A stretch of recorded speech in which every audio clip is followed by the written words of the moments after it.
Hey there. Subscribe to my channel and also press this bell icon so you can get latest video notifications. And this is absolutely free.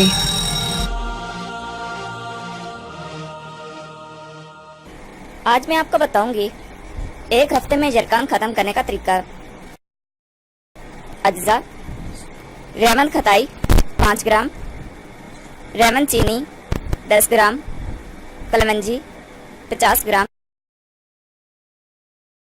कलमी शोरा 20 ग्राम, जीरा सफ़ेद 5 ग्राम, पनीर डोडी 50 ग्राम। बनाने और इस्तेमाल करने का तरीका: तमाम अद्वियात को अच्छी तरह पीस कर सफ़ूफ तैयार कर ले। दिन में 4 बार यह सफ़ूफ आधा चम्मच गाजर के रस या मौसमी के रस या दूध की लस्सी या शरबत बजूरी हो किसी भी चीज़ से इस्तेमाल कर सकते हैं। इसके चंद दिन के इस्तेमाल से जरकान ख़त्म हो जाता है।